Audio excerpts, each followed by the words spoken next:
The title to my special order tonight is Current Conditions or Just a Bad Dream. Could it all be a bad dream or a nightmare? Is it my imagination, or have we lost our minds? It's surreal. It's just not believable. A grand absurdity, a great deception, a delusion of momentous proportions.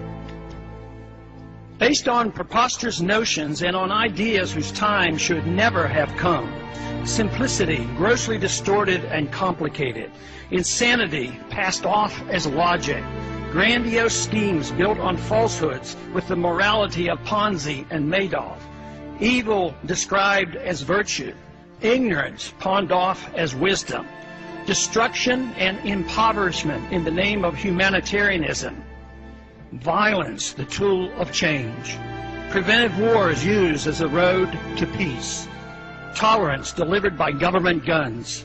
Reactionary views in the guise of progress. An empire replacing the republic. Slavery sold as liberty. Excellence and virtue traded for mediocrity.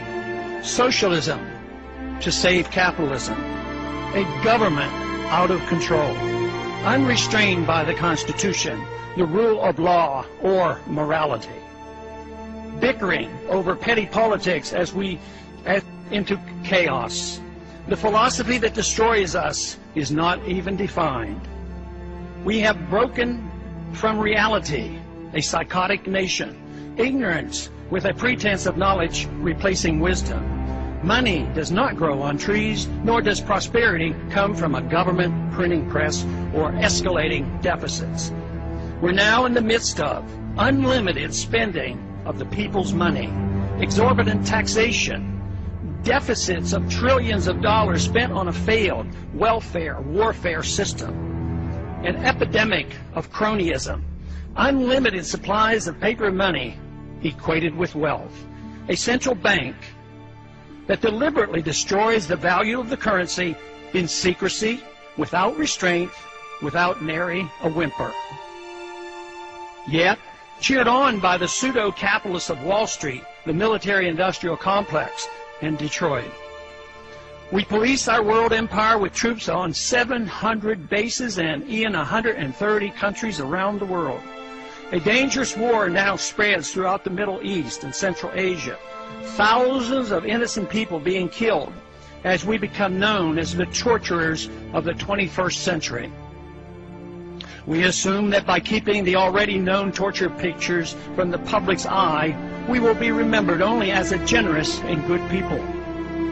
If our enemies want to attack us only because we are free and rich, proof of torture would be irrelevant.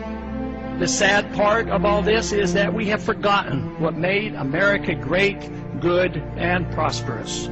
We need to quickly refresh our memories and once again reinvigorate our love, understanding, and confidence in liberty.